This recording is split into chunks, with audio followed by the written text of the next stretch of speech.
Welcome to Crosspointe. Welcome to Crosspointe. Welcome to Crosspointe. We are an inclusive faith community seeking to live out the loving, just, and generous way of Jesus. We are participants in a long tradition that's less concerned with doctrines and dogma that demand total agreement, but a life to be lived, enjoyed, and given away to others. What unites us is a growing awareness that life is precious. That we are made by love in order to love. This community is comprised of and affirms the entire human family. Regardless of race, age, creed, physical abilities, marital or economic status, gender identity, or sexual orientation. So, if you're curious and have come to see, if you are tired and have come to rest, if you are grateful and have come to share, if you are wounded and have come to heal, if you're joyful and have come to celebrate, if you are uprooted and have come to belong, welcome home. Welcome home. Welcome home. Welcome home.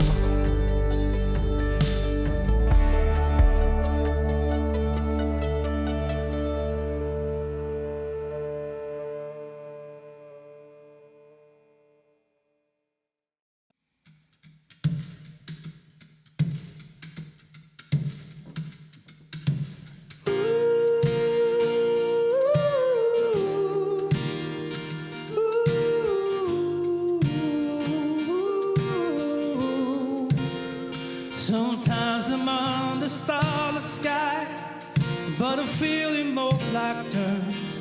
How do I forget so fast who you are and what that's worth?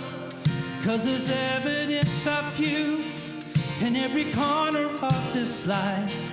So am I still trying to prove that I don't deserve your time? 'Cause I am yours.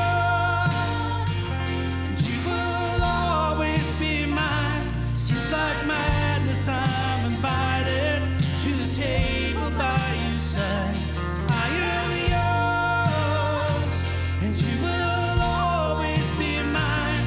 I'm the man whose one ambition is to dance with my divine. I am yours. You are, you are, you are, you are mine. Sometimes I'm walking on a ledge, I'm afraid to just look down. It's like I think I'm in control, I'm giving gravity to doubt. But you love me where I am, enough for you to not look back. And it's the only kind of love that I have ever felt like that. 'Cause I am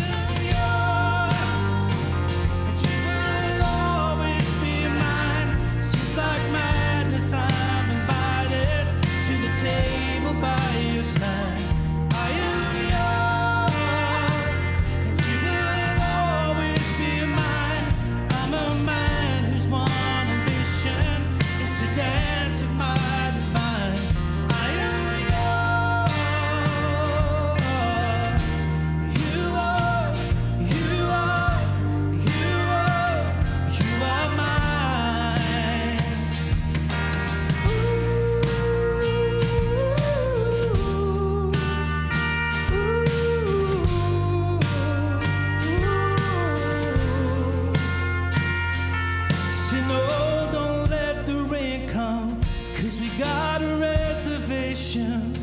And the water that we need is bound to overtake us. If I had to write a story of the greatest loves in time, I would have to sing of you, how I'm this branch and you're the vine. And the romance that we have, oh, it's easy by design. I was fortunate to find you, still blown away your mind. 'Cause I am yours, and you will always be mine. Seems like madness, I'm invited to the table by your side. I am yours, and you will always be mine. I'm a man whose one ambition is to dance with my divine. I am yours. You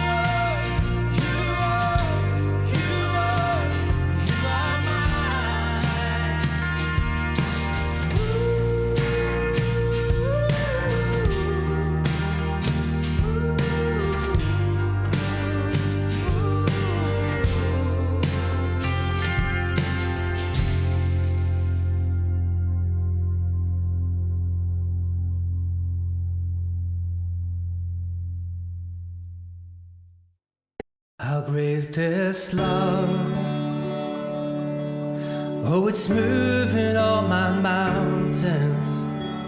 This perfect love is casting out my fear. How great this love.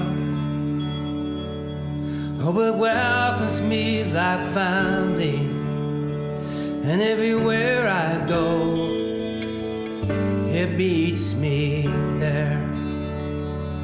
He is good, and He is God.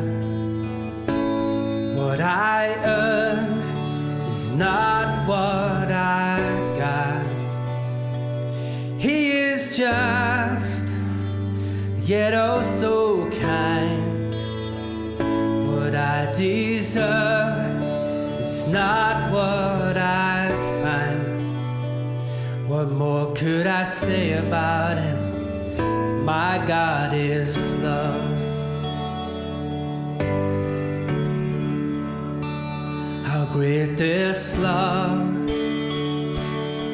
Oh, it's faithful through my failures. This trust in love is with me to the end. How great this love.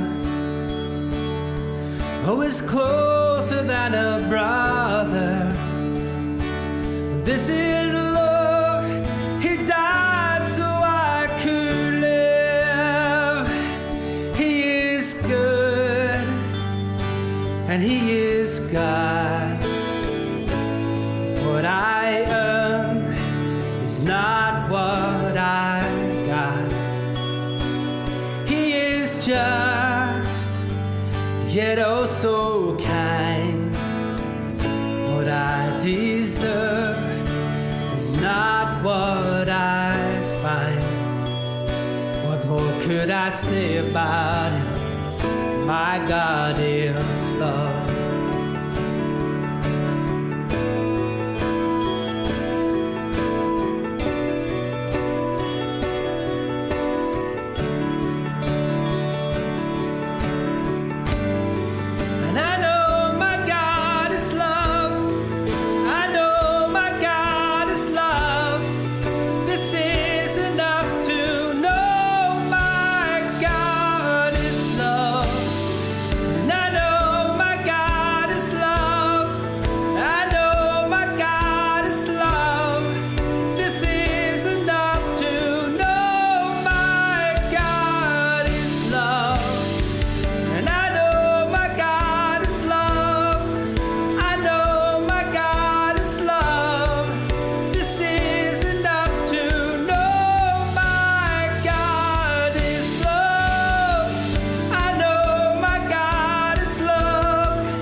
He is good,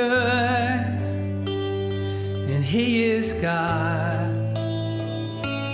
What I earn is not what I got. He is just, yet oh so kind.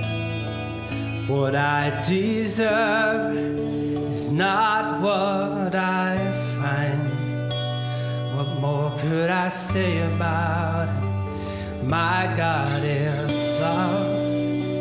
What more could I say about Him? My God is love. What more could I say about Him? My God is love.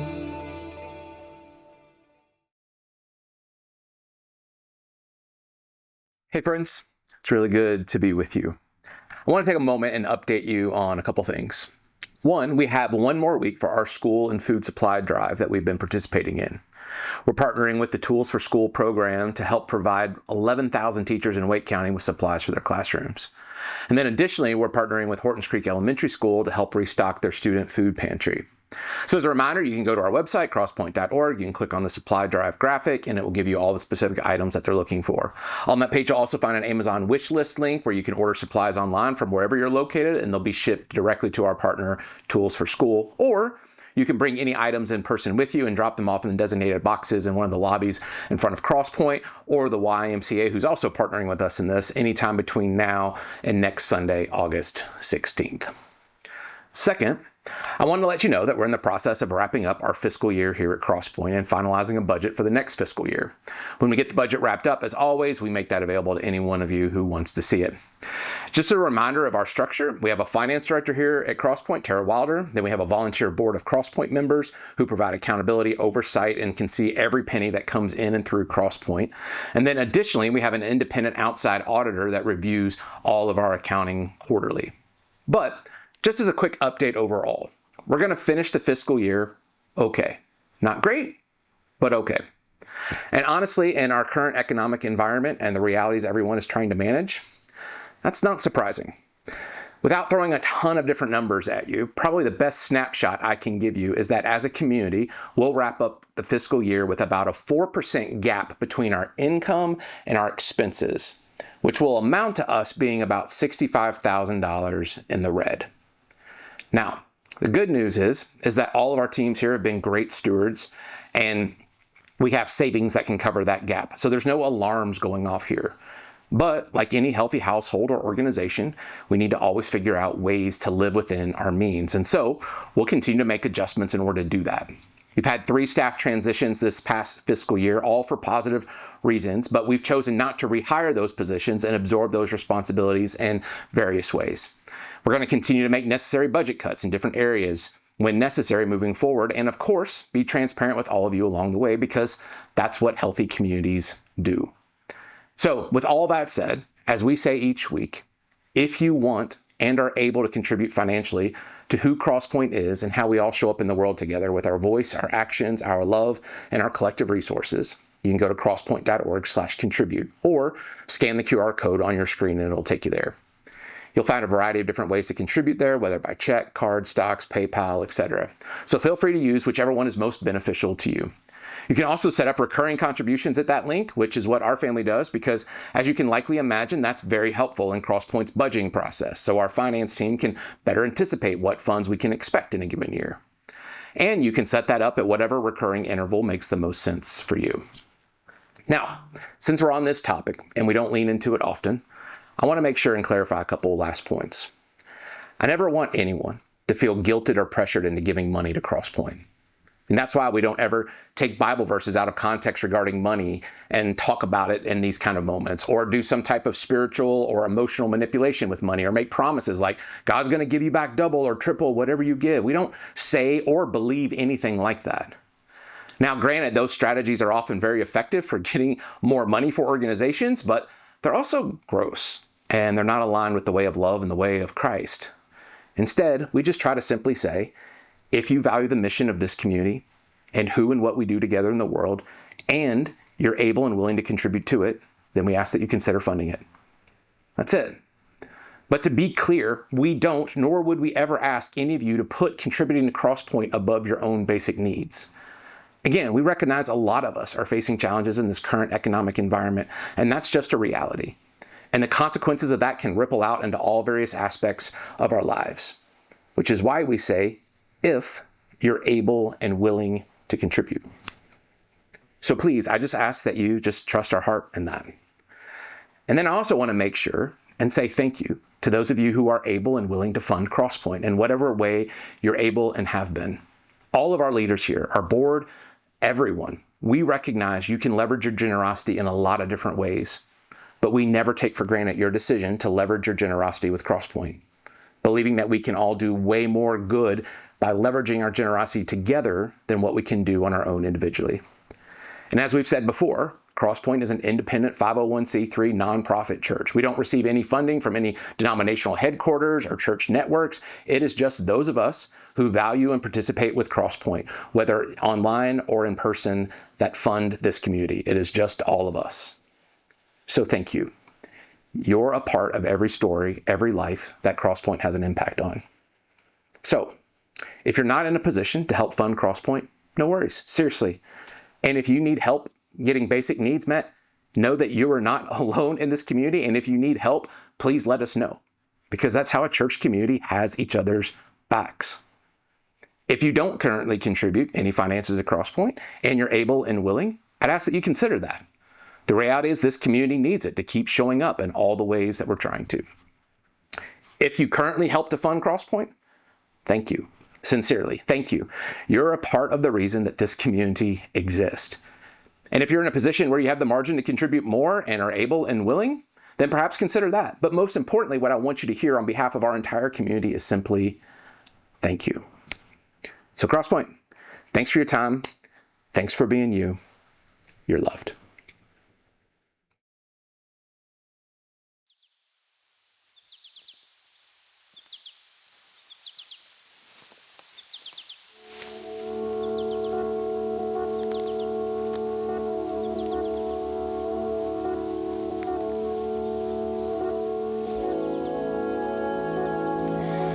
Holy source of silence, beneath the clatter and din of the everyday, you offer your mysteries to our hearts. You call us to pause, to slow down, and listen to the true longing planted in each of us by you, a seed of holy desire. Support us in letting go of the inner and outer noise. Open wide in us a sacred cave for stillness, where we can attune to your presence. Enliven us with the gift of your sweet music, and allow us to encounter your holy presence flaming in each of our hearts. Help us to catch a note of your song in the wind or in the voice of another, in times of sadness and in the rush of our lives. In a world so filled with distraction, we listen for your whispers which call us to another way of being, and ask for the courage to respond to all we discover in this tabernacle of silence.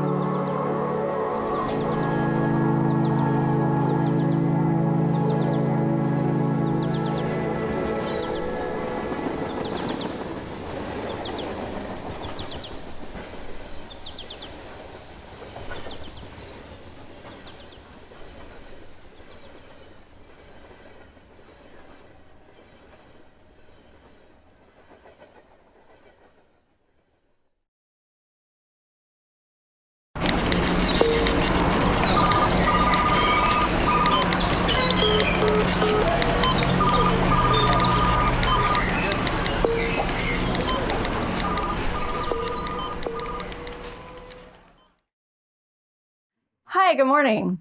So since you have been awake today, can you recall everything you've heard? Can you recall anything you've heard? How about any one thing? Okay, I'll make it a little bit easier.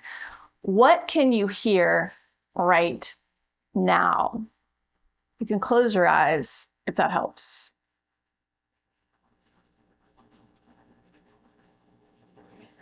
Our brains are constantly taking in information, so much so that when we stop receiving that input, things feel wrong. Of course, I'm not only talking about actual physical noise, but all the noises that continually wash over us. News feeds and advertisement, background music at the doctor's office, in the grocery store, even on the elevator. Political ads, emails, school messaging, notifications, neighborhood next door, social media, team meetings, patient portals, a call from your mother, a text from your friend. My blood pressure is rising. So much of that, it's not good or bad. It can just get to be a lot. So if you're up for it, I want you to pause the video, take out your notes app, and I realize that's in itself a distraction. Take out your notes app or a pen and paper and make a list of all the things, physical and not, that are making noise in your life right now. And hold on to that. We'll come back to it. So Haleakala crater on Maui, Hawaii, sits on top of a dormant volcano, and it's considered one of the quietest natural places on Earth. The base of the crater, it has no vegetation, and so there's no animal or bird sounds, there's no buzzing of insects, there's no rustling of plants. And then the high walls, they block out side noises like the wind and the ocean. And then the lava rock that the crater's made of, it absorbs most other sounds. And the sound level of Haleakala is below the level of human breathing. Wow. Acoustic monitors that's set up by the Park Service, they often don't register any ambient sound at all. But getting to that silence isn't easy. It involves a steep ascent and a descent. It involves crossing into 5 different climate zones. If you hike it, it's something like over 11 miles. That's a lot. Scientists, doctors, sociologists agree that we humans are, and probably have always been, addicted to distraction, to noise. There's just a lot more of it now than there used to be. And honestly, it's not totally our fault. Our biology isn't set up to allow us to shut out noise ever. Human eyes evolved to have eyelids. And so for the visually abled, when we get tired of looking at something, or if it's too painful or dangerous, or we just need a break, we close our eyelids and turn the visual world off. But for some reason, earlids aren't something that creation felt we should have. And so for the hearing abled, our physical ears never shut off. Our brains never stop processing sound. It would be too dangerous. Out of place sounds awaken us in the night. Unfamiliar sounds feel menacing. And depending on the context, silence can either be comforting or scary. Built into our legal system is the Fifth Amendment, where we get the right to remain silent. And you might have heard that Dr. Fauci took the Fifth Amendment 111 times this last week, but that's hardly the record. One guy pleaded the Fifth 440 times so he wouldn't incriminate himself. Silence can be protection. There's nothing like the silence of a sacred space or after a long day. But on the other hand, when there's too much of a break in the expected sound pattern, that can feel ominous. We've all seen scary movies, and our brains can go into overdrive when we haven't heard from a friend or a loved one in a while. Anyone who has ever spent time with kids knows that when things get too quiet, something mischievous is afoot. And I'll never forget one afternoon with my 2 youngest kids, my brain registered at some point that it's been a while since I'd seen or heard from them. So I went looking for them, and this is what I found. Yeah, I do have permission to share this photo. They're 15 and 17 now, and they'd kill me if I didn't. But what you can't see clearly in this picture are the generous, free haircuts that they gave one another. So unexpected silence, good or bad, triggers something almost primal in us. And regardless of our hearing ability, there are always the noises of the mind. When outside distractions cease, the inside voices tend to get louder. We come face to face with our only selves, which can be the scarier thing, because if we sit in it too long, it ultimately requires us to wrestle with the question, who am I? When the noises no longer define me. So Haleakala Crater is the quietest natural place on Earth. But according to the Guinness Book of World Records, the anechoic chamber at Orfield Laboratories in Minneapolis is the quietest place on all of Earth. And it's designed to absorb sound and to block out all background noise. So for perspective, here's how it compares with the rest of the world. When you just speak with someone, which you've probably done today, your speech averages around 60 decibels. An average lawnmower is about 75 to 100 decibels. Haleakala Crater is around 10, which is really close to the threshold of human hearing. The chamber in Minneapolis has a background noise reading of negative 9.4 decibels. Negative. Being in a space like that messes with the senses because humans unconsciously orient ourselves around sound. And to not have it can be disorienting. In the room, eyes register that the chamber is in fact a room, but there's no outside sound to confirm that observation. And it's so quiet there that after being inside for just a few seconds, a person can begin to hear their heartbeat, their blood flowing through their veins, sometimes even their lungs working. Some people report it makes them feel off balance. Some visitors report hearing phantom sounds or ringing, which is the body's attempt to continue to hear something when there's nothing left to listen to. It creates its own noise. And leaving the chamber can be just as jarring. Stepping from extreme silence back into sound and vice versa, it's an actual neurological event.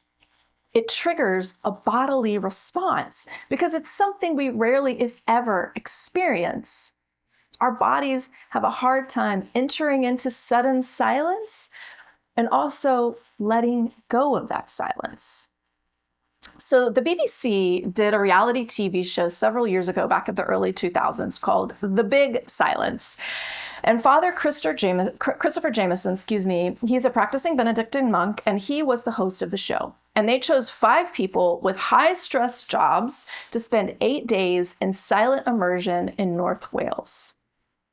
And when after that, they were supposed to go back home and to work and to find the practice of silence and stillness in their everyday lives. So the results were mixed. Some, at the beginning at least, experienced frustration and anger, but in the end, participants all said that the experience was life-changing. It was kind of like boot camp for the mind and the senses. And Father Jameson said this. He said, "We fear silence, allowing noise and busyness to act as a barrier and an escape. If we have the courage to enter into the silence, we will eventually bump into our deepest selves." And then he went on to describe silence as a gateway to the soul, and a soul a gateway to God. And monastics of many religions have long understood that silence is just much more than just the absence of sound. It's considered a sacred practice, one that has to be conditioned and flexed, or it atrophies, just like regular muscles. Silence is also a room filler. Silence filled the room. It's far from passive because it requires the work of active, internal and external listening. Writer and activist Parker Palmer describes silence as being like an act of war between chitter-chatter and the active work at deep listening. Now, the Bible offers contrary messaging about whether God prefers sound or silence. And according to Genesis, God spoke the world and everything in it into being. In the wilderness, God's presence was felt in the crackling of the fire. In Job, God made themselves known through the rumble of thunder. God seems to like noise. But on the other hand, the psalmist tells us that silence is praise to God. And later, that to know God, really, we have to be still. So you might already be well acquainted with the story of Elijah. He was this fiery Old Testament prophet who was always looking for ways to annoy the local monarchy and always challenging the local religion's leaders. And he had quite a reputation, and rightly so. One of his more famous encounters was when he challenged the prophets of Baal to see whose God was bigger and better by calling on the divine to light fire to a sacrifice on an altar. So these other prophets enthusiastically accepted the challenge because they wanted to best Elijah. They prayed and they danced and they sang for the Baals to send down the fire, but nothing happened. So Elijah did what he did best. He taunted him. He suggested, your gods probably are sleeping, or maybe they stepped out to go to the bathroom. And you can imagine this made the prophets madder and more desperate. And so they implored the gods even more emphatically, even to the point of self-harm. Still nothing worked. So Elijah, he's into dramatics. When it was his turn, he covered the altar and the sacrifice with so much water that it filled the trench all the way around it. And then Elijah prayed to Yahweh, and fire cracked down from heaven with such force that it not only burned up the sacrifice, it took every drop of water with it. Elijah won the contest, and the prophets of Baal, they were thoroughly embarrassed. But just winning wasn't enough for Elijah. He had the entire losing team rounded up and killed. And then when the queen found out Elijah had killed all of her prophets, she put a bounty on Elijah's head, and he fled for his life into the mountainside. Now, eventually, Elijah ran so far and was so distraught that he reached a point of desperation. He ran for 40 days, 40 nights. He had no food and water. Angels apparently delivered it to him. And he was in such bad shape that he begged God to end his life. And eventually, he found shelter in a cave. And in just a few verses, we see Elijah at two of his most extremes. A man at the top of his career, powerful, surrounded by the noises of confidence and success, and apparently with the most powerful person being on speed dial, to a drafty cave with just the cloak on his back, food dropped off by heavenly strangers, and only himself and the echoes of the cave to keep him company. And then comes my favorite part of the story, which is in 1 Kings chapter 19, and it starts in verse 9. Then the word of the Lord came to him, this is Elijah, saying, "What are you doing here, Elijah?" And he answered, "I've been very zealous for the Lord, the God of the hosts. For the Israelites have forsaken your covenant, thrown down your altars, and killed your prophets with the sword. I alone am left, and they are seeking my life to take it away." God said, "Go out and stand on the mountain before the Lord, for the Lord is about to pass by." Now there was a great wind, so strong that it was splitting mountains and breaking rocks in pieces before the Lord. The Lord was not in the wind. And after the wind, an earthquake. The Lord was not in the earthquake. And after the earthquake, a fire. But the Lord was not in the fire. And after the fire, the sound of sheer silence. And when Elijah heard it, he wrapped his face in his mantle and went out and stood at the entrance of the cave. Then there came a voice to him that said, "What are you doing here, Elijah?" Elijah felt comfortable in the noise. There was a familiarity to it. He recognized himself in it. And so that's where he thought he would find God too. But when the noises stopped, things weren't quite as clear. Who was he without all the power, without an audience, without the feedback, with some semblance of control? Elijah was so confident in his ability to recognize the divine in the auditory that he was sure he would recognize God again, because she was going to come like she always had, right? I mean, it was God, after all, who had breathed the rocks and the wind and the fire and the tectonic plates into being. And so, of course, God was technically in them too, just like God's in all things. But Elijah no longer recognized God there anymore. Maybe that iteration of God had just ceased to be meaningful to him. Some translations say that Elijah recognized God in a gentle whisper or in a still, small voice. But I love the New Revised Standard Translation the best. It says that Elijah heard God in the sheer silence. After all distractions were taken away, what was left was divine. I wonder what the decibel level was. Could Elijah hear his own heartbeat, a phantom ringing in his ears, the movement of his own blood through his veins? Like the Haleakala crater, getting to the silence was not easy. Sheer silence was where Elijah came face to face with himself, where he could hear his thoughts, the functions of his body, the breath of his lungs. It's where he could be still and start to make sense of all the noise. And that's where he recognized God. So Elijah wrapped himself in his cloak, sat at the entrance of the cave, and was ready to listen. God didn't make a big show. There was no fire. There was no cracking. There was no thunder. God simply repeated the original question. What are you doing here, Elijah? Perhaps this is the fundamental question we ask ourselves only when we have a moment to step away from the noise. What are we doing here? Getting to the silence isn't easy. There's noise everywhere. noise from without, from within. Our homes have screens and speakers. Siri and Alexa and Google give us instant information or entertainment the moment we ask for it. Even our gas stations have screens. There's news, and more news. I can know more about the politics of Pakistan and Canada than I know about my neighbor or what I think about Pakistan and Canada.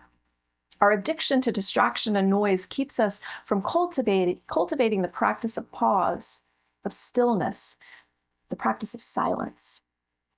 It keeps us from fully engaging with the world because we haven't had a moment to make sense of it. There will always be something vying for our attention, and the weight of it gets heavier and heavier because we never put it down. Weightlifters call this time under tension, which can be healthy for a while and it builds strength, but eventually we reach fatigue, or what my son calls failure. What makes getting to the silence so difficult? Perhaps it's because when we set it all down, when we lay down our belief that noise equals control, we're left with the task of listening and asking the question, who am I without all my noises? Our founding American myth is upward mobility.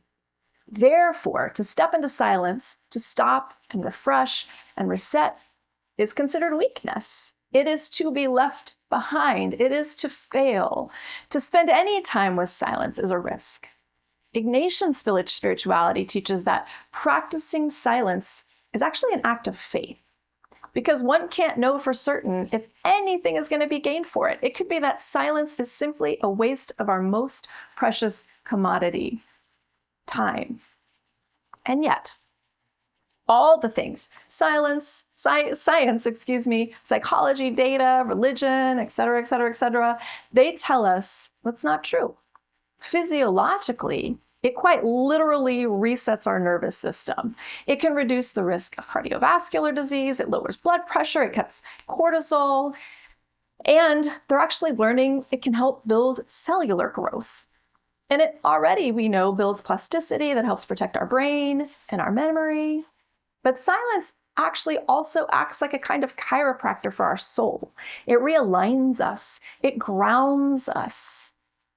It is critical for better loving the world because it forces us to care for people and ourselves, not because of what they say or what we can say, but simply because of who we are. Taking time for stillness and for silence actually helps us more fully engage with the world because we have time to process and rest and to input before re-engagement. Travel journalist, part-time monastic, Pico Iyer, has been practicing the art of silence and stillness for decades. And he said in an interview, "We have been forced to move at the speed of machines rather than the speed of life.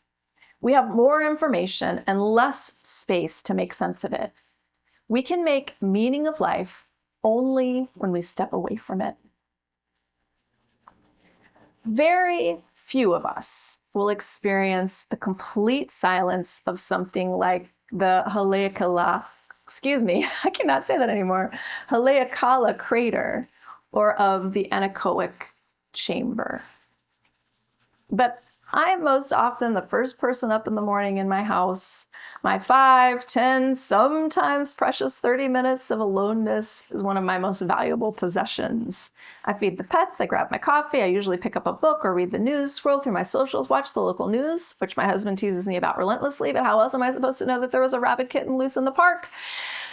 But rarely do I fully utilize that precious natural resource, silence. When was the last time you were really still, really silent?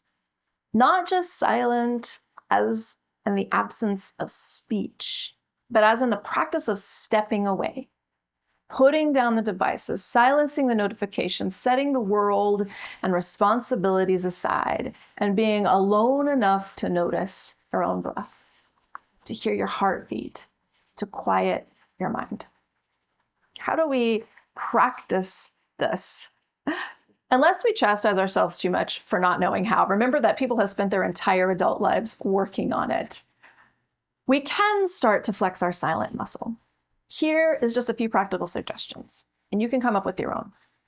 Sit for 3 minutes in silence in the car before going inside or before leaving your driveway. Put your phone on silent in the back seat so you won't hear or see notifications. Do your house or outside chores in silence. No music, no TV, podcast, or audiobook while you're doing it. Take a daily or weekly walk and leave your phone at home and your smartwatch. Take time to notice, to think, to disengage. Take 5 minutes of your morning routine to not engage. Don't pick up your phone, listen to the news, or read. Just sit and listen. Close your eyes and breathe.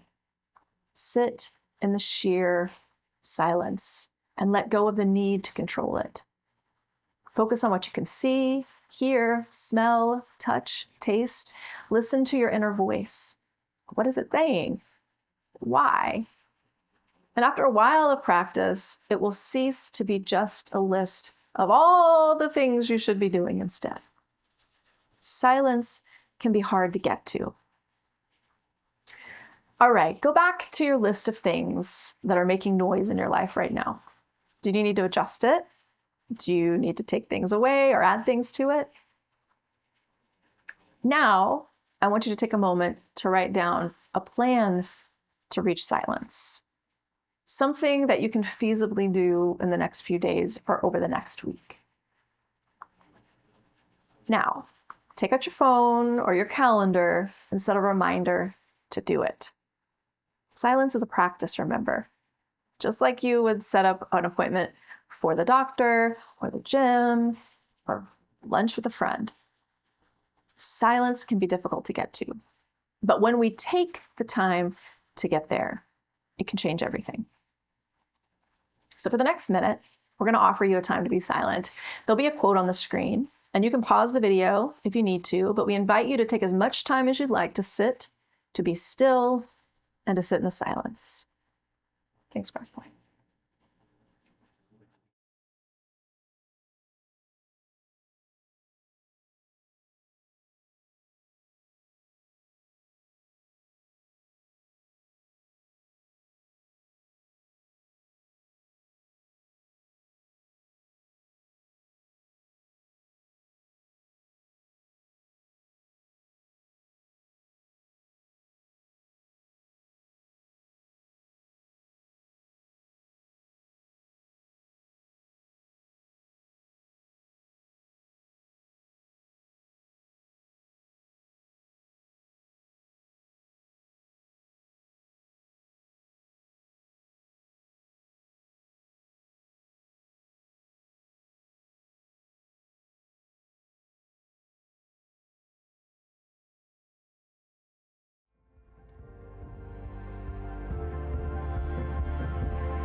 If you would like to know more or get connected to Crosspointe, go to crosspointenc.org. If you're in need of care or assistance, go to crosspointe.org/care. And welcome home.